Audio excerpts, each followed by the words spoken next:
Evo 10. This car has about 500 wheel horsepower on pump gas right now. Yep. Long time no speak, guys. Yeah, you guys have seen him before. This is your third Evo, and we've actually featured all of them on the channel. And you did have a Camaro for a little bit. We had that feature. Yeah. But in today's video, we're going to be talking about the Evo 10, especially being modified like this. This is basically full bolt-ons, still 93 octane, upgraded turbo, and injectors and fuel pump. Yep, pretty much. Just all your bolt-ons with a MA Performance turbo kit. It has a 5858, around 28 pounds of boost, makes around 500 horsepower, just pump gas. Simple setup, nothing crazy. So we're going to talk about how this car is as far as potentially a daily, because it still is a four-door sedan. It's pretty usable. But this is more of your weekend car, your toy. Yep. So we're going to talk about this as a sports car, because I think, in both of our opinions at least, the Evo is kind of all the four-door and hatchback types of car like this, this is kind of the sports car of them all that still is a four-door sedan. Yeah, it's definitely more performance-oriented than some of the other ones. It feels pretty raw for what it is. It's more designed for like performance rather than anything. It still happens to have the four doors. And luckily, we actually had our car shipped to Mexico really quickly to do an acceleration against my GT-R. My car, full bolt-on, stock fuel pump 93, around 600 at the wheel. So 100 horsepower more, a little bit heavier, and of course a quicker transmission. This does have the 5-speed manual. But we'll play a quick clip of that just to give you reference of a very fast car against this four-cylinder Evo to see how well this does give it a run for its money.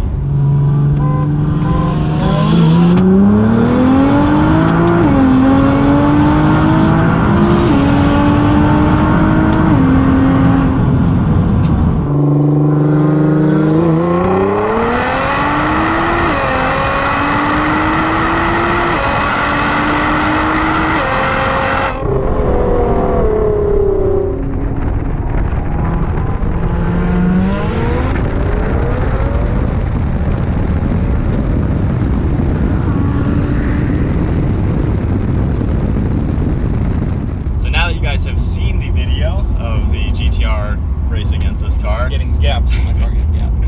So Evo had a little bit of a head start, about a car length. Third gear, obviously the GT-R, just the extra horsepower is what takes it over and kind of wins the race. But very cool to see how a car that is like half the price, it's down 2 cylinders, it is down a turbo, can really give it a run for its money. And I've driven a lot of the Evos. We had a lot of them at the dealership when I used to work there. And most of ours were stock, a few bolt-ons, so nothing too crazy. I think about 400 wheel was the fastest one that we had. But with this one, it'll be cool to talk about how the power works, how the handling is, and just how this car really is, and what pretty easily you can get any Evo to. Yeah. Like, it's not crazy where you're at. Yeah, the last time you drove my first Evo 10, it was making 420, 430 horsepower in that range. And that was on UD5, actually. Okay. Yeah, and that was a fun video, but now it's making more, and it's just a pump gas. Okay. It's a more efficient setup, and I just like the balance of it. It's nothing crazy. I used to have a bigger turbo, making like 600 wheel horsepower, completely stock line block. It was crazy, but it had a lot of lag, and then it was a roll racing car. Now it's my weekend car. I just want to enjoy it when I take it out. Okay. So I guess we'll do a little acceleration.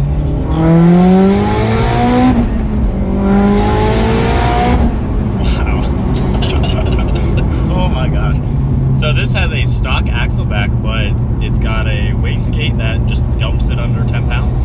Yep. It has a... Oh my gosh. It has a boost-activated test pipe with a wastegate on it that opens up at 10 pounds or more. When you're just cruising, it's pretty quiet. I went more for a GT feel, just like a nice cruising car, weekend car that I can enjoy. And but when you hit boost, it's pretty raw. It's an Evo at the end of the day, so it's not supposed to be nice. Yeah.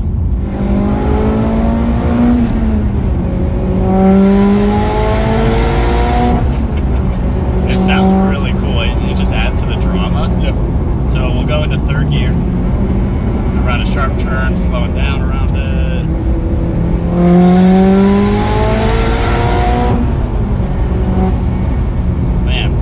Driving this, which is crazy because people who don't really know the Evo don't know what it is, but I'm looking around and I am in a sedan, but the handling you get in it, it's like a sports car, which is really cool. I've driven the STIs, you know, the Focus RS, the Civic Type R and stuff. None of them were, well, the STI I drove was pretty modified, but this just has that sport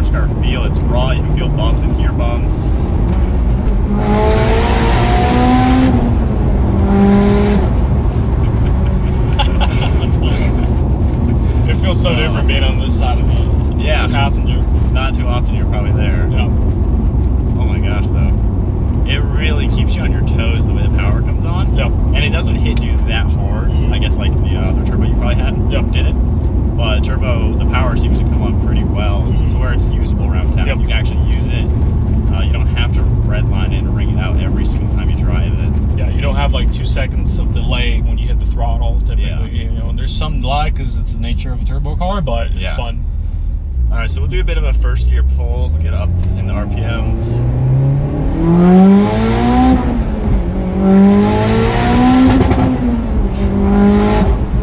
Dang. I hit the rev limiter a little bit. That's good. It's fun. Wow. Yeah, it keeps you on your toes. Oh yeah. I mean, how is this? Because you've done a lot of driving with this, obviously. How is it overall? I mean, I love it, man. It's just, I enjoy it because every time I get on this car, it's just a special occasion because, like I said, Evos are kind of rare, and I'm obsessed with Evos. Obviously, I've had 3. And it's just something about the feel of the car that's just unique, and I just enjoy it. It's addicting. You always want more and more, but I just love how it drives overall. I love the setup. It feels like, to me, I'm slow though. I'm like making 600 now, making 5. It's like it's fun, but you should have felt it when it was making 6. Just imagine another 100 on top of that. It was absolutely nuts. Now with that setup, was it more higher RPM? Yeah, definitely higher RPMs. Now this car can get on E85 and still make close to 6. Okay. So I might plan to do that later on, just like to have a racing map per se, and then it'd be interesting to do a rerun on this car on E85, see how it feels, because another 100 horsepower with this turbo, the way it spools, it's going to feel pretty nuts. Yeah. And even like a half throttle acceleration, I mean, the power is pretty smooth to where you don't really feel either no turbo or all turbo. Yep. So you still got, I think, mid-range power, which is pretty nice. I mean, this car is made 600 horsepower, wheel horsepower, stock long block, stock motor, stock block, stock cams, everything for over a year. Had no issues really, so still making around 5, and that's great. So tuning goes a long way. Yeah.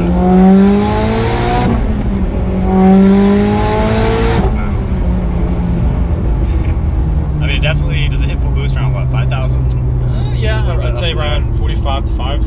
Okay. Yeah. But it starts building boost before then, like say 35 to 4,000. It'll start making 10, 15 pounds plus, and it'll start going. Right, another pull, You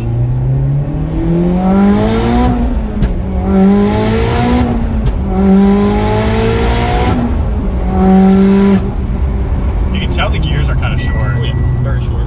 And your gas light's now on. It is a gas guzzler. So speaking of gas mileage, how well do you do on gas mileage? I mean, I drive it pretty conservatively on the, I kind of baby the car. I get mid to high 20s on the highway. Okay. And city, maybe like high teens. But like, I average mid 20s because I drive it pretty conservatively, and then do pulls once in a while. So it's not too bad. It's just, but it's definitely not efficient. Yeah. Well, guys, that was a quick little run in the Evo. I mean, definitely for 500 wheel horsepower, it's usable in the slow speed. I don't feel laggy at all, which is really nice. That's one thing I don't like with certain cars with, more horsepower than torque. It's just you have to bring it out all the time just to even get up to speed. This one feels like you can just drive it normally. It's nothing crazy.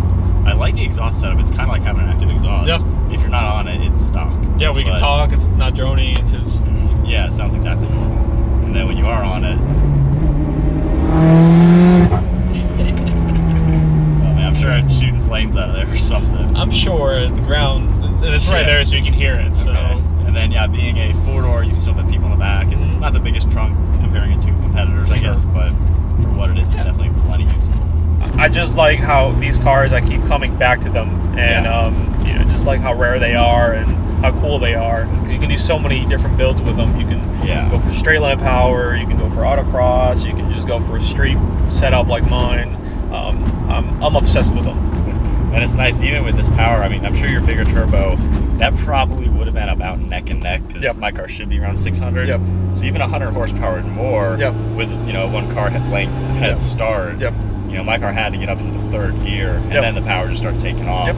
But it gives it a run for its money for the pricing and for how much smaller the engine. It's pretty much half the size of the engine. A little 2-liter. Yeah, 2-liter versus almost a 4-liter. So That's pretty impressive how easy you can get power out of them and how reliable they actually are. Yeah, 500 horsepower is no sweat. Like you can make 500 all day, stock motor, and it'll be good. Yeah. You can push it higher. 6 is pushing it, but it can be done. I have plenty of friends making 600 on a stock motor, but yeah, like you can make good power reliably with these cars. They're known for that. As long as you have a good tuner, the right parts, they hold up. I mean, the first Evo I had that for over a year, put like 30,000 miles on it, made over 500, and it never gave me a single issue. This as well, over a year, and no issues. So they're good cars. All right, guys, so we are back home now. We are going to take a quick look underneath the hood. Of course, you guys have already seen some B-roll shots of it, but definitely a really cool car to take a look at and drive around.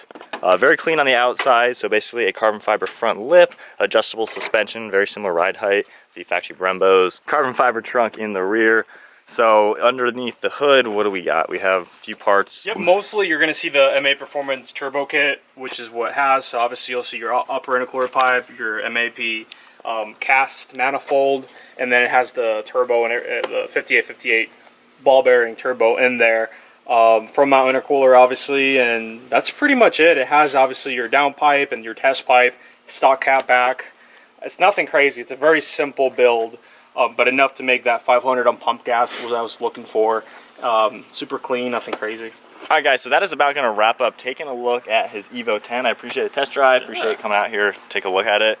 It is definitely fast, and for the performance you get, it's not too far off from the GT-R as far as acceleration. It'll definitely give a GT-R a run for its money, but as a GT-R owner, I have to be a little cocky real quick. I definitely smoked you on that one. The GT-R is pretty much the fastest car ever made. Just wait till I put this on E85. All right, so we will be back then with E85. What if I'm on E85 Oh, too? man, then it'll be really interesting. But all right, guys, that is going to wrap up today. Hope you enjoyed it. The Evo is definitely a beast to drive. Give the video a huge thumbs up, smash that subscribe button. We'll see you guys in the next video.